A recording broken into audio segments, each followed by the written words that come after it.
Bem, o autismo a gente descobriu através de algumas características dele, do mais velho, né? Que a gente notava a diferença, embora a gente nunca tivesse tido uma outra criança, a gente sabia que não era ali normal. A luta contra todas aquelas questões que envolvem o direito do autista, ela começou bem desde cedo, né? Até para conseguir o diagnóstico dele, a gente precisou entrar numa luta.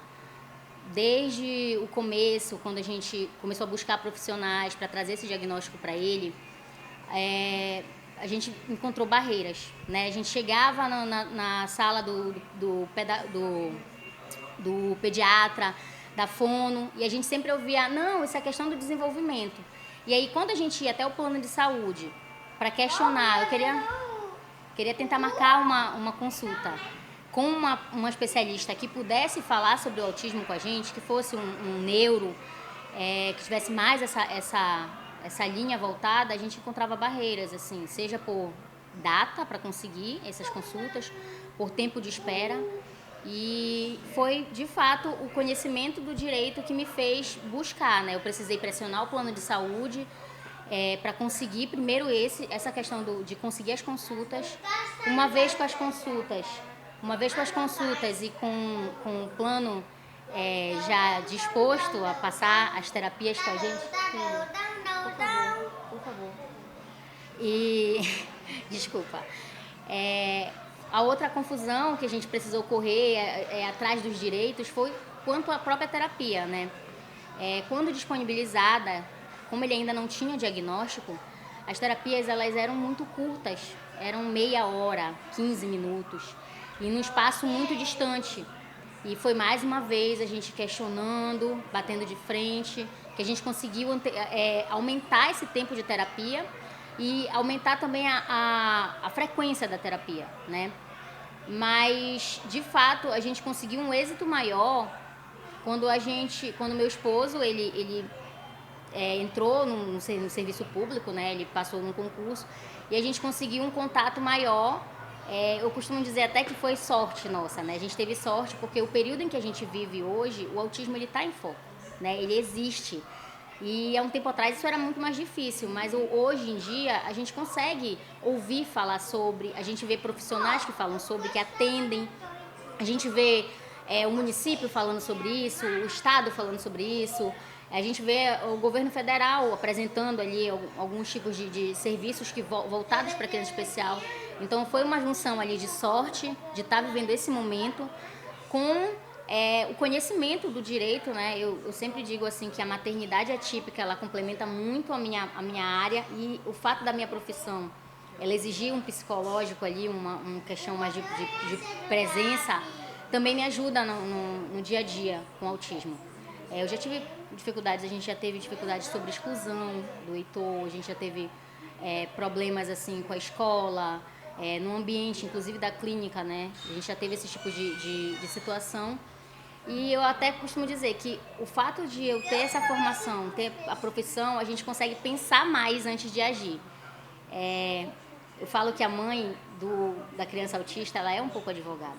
Toda mãe de criança autista ela é um pouco advogada. Porque ela vai aprender sobre, para poder buscar, para poder ter argumento, questionar. Desde a escola, logo no começo, a gente pegou muitas negativas escolares. E aí a gente busca também uma forma de comprovar que a escola não está te dando essa vaga. Ela te deu a vaga. Quando ela descobre, você está pagando pela mensalidade. E aí quando ela descobre que a tua criança ela é uma criança atípica, essa vaga some. E eu acredito muito que as crianças, hoje a gente tem mais oportunidade, mas tem muito a ver com o fato da mãe da criança autista, a mãe atípica, ela ter esse quê de advogada. Toda mãe autista tem um pouquinho de advogada. A gente precisa brigar para tudo. A gente precisa brigar para ele ter uma boa educação, para ter saúde, acesso à saúde, para ter lazer, porque não é todo o ambiente que quer aceitar a criança especial. Então, além da minha profissão, eu penso que toda mãe atípica, ela exerce um pouco da advocacia, ela aprende ali, ela aprende sobre direito. Eu brinco que todas as colegas que eu tenho que são mães de crianças especiais, elas sabem, assim, todos os direitos dos filhos e sabem citar sobre fácil acesso, sobre descontos, seja para viagens, seja para compras de algumas coisas. Elas entendem tudo. Porque a gente precisa, a gente busca isso. Hoje a gente vive num momento melhor. Mas há um tempo atrás, se você não tivesse esse conhecimento, seu filho não conseguiria entrar nesses locais. Né? Então, toda mãe é um pouco toda mãe de autista é um pouco advogada. Embora a gente ainda viva, a gente já esteja vivendo esse tempo de ter acesso, de conseguir informação, de conhecer sobre o autismo, você entra na rede social, você consegue encontrar grupos ali que passam informação sobre a criança autista, que informam sobre os direitos dela, mas a mãe ela precisa buscar. A gente não consegue dar um passo além se a gente não fizer questão, se a gente não questionar, se a gente não se impor.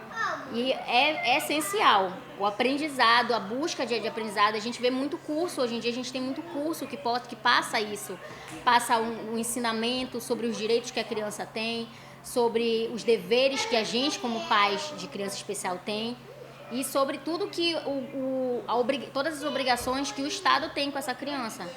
Então é essencial mesmo que toda mãe busque esse tipo de aprendizagem, sabe?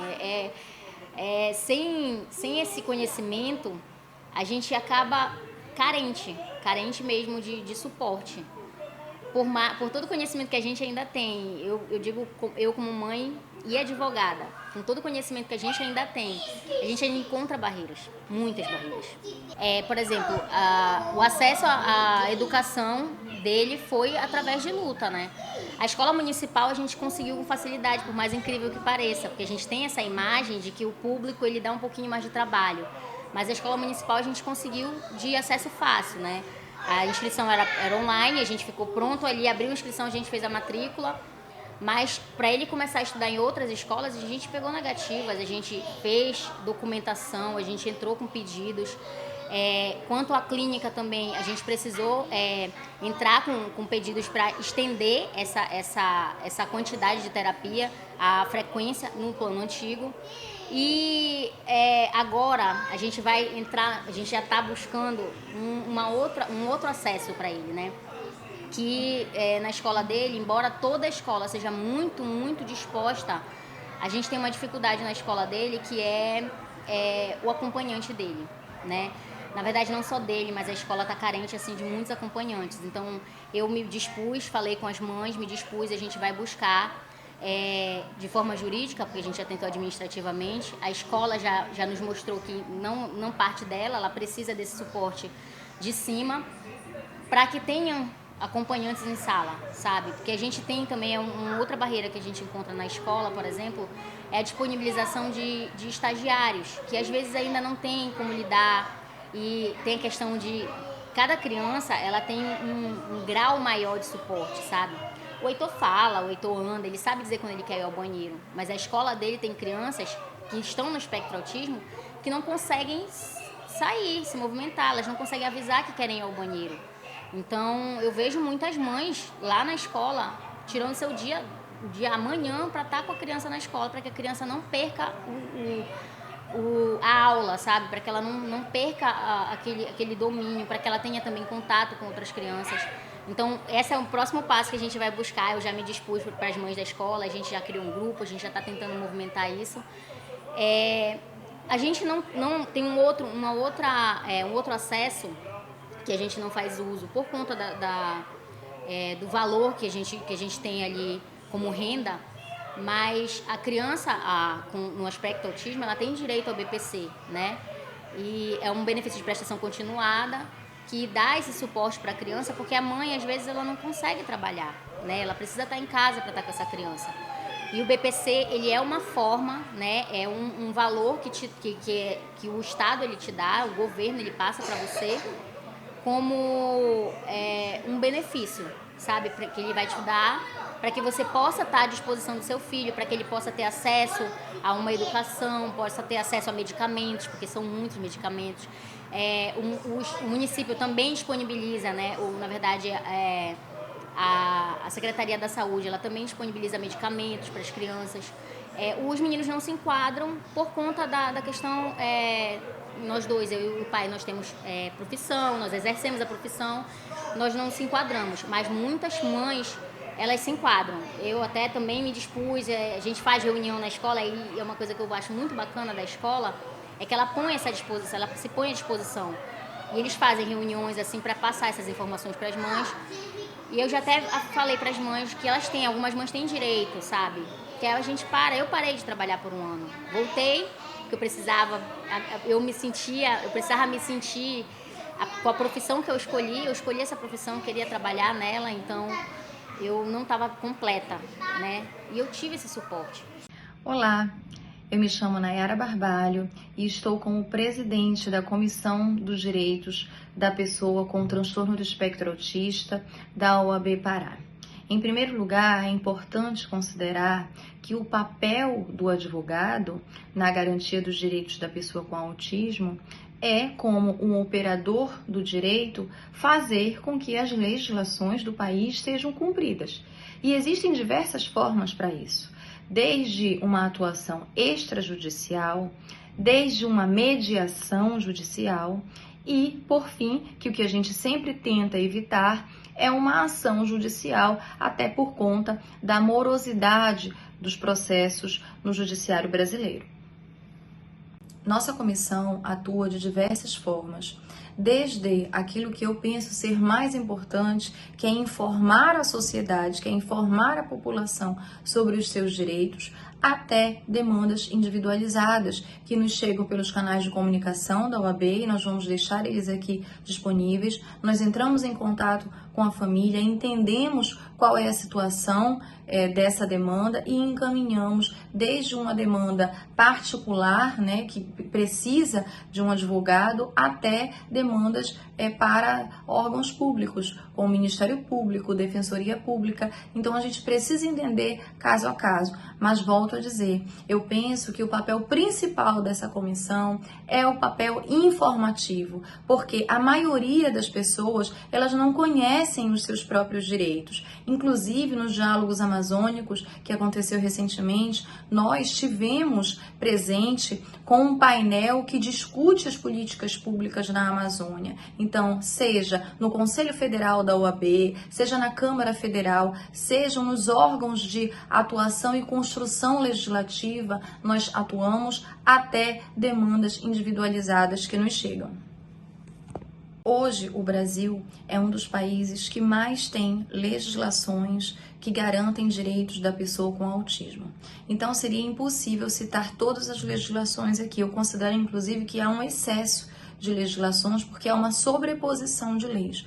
Mas, basicamente, é importante a gente considerar que, em termos federais, em termos de legislações federais, nós temos a Lei Brasileira de Inclusão, que é o Estatuto da Pessoa com Deficiência, a Lei Berenice-Piana, o Estatuto é de 2015, a Lei Berenice-Piana é a Lei 12.764 de 2012, que estabelece que a pessoa com autismo passou a ser considerada uma pessoa com deficiência.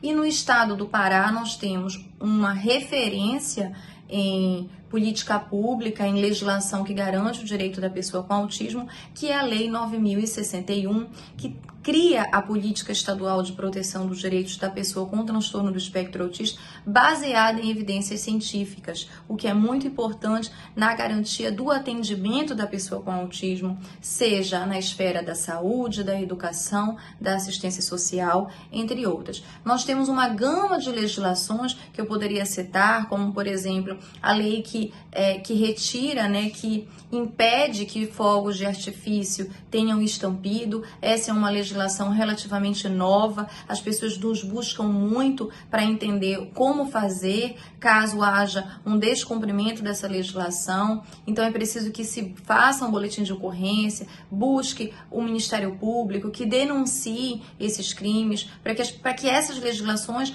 peguem, né, como dizem, para que essas legislações sejam efetivadas no Brasil. Um exemplo ainda muito recorrente, infelizmente, no Brasil, e que nós da comissão atuamos, é sobre a negativa de matrícula de pessoas com autismo.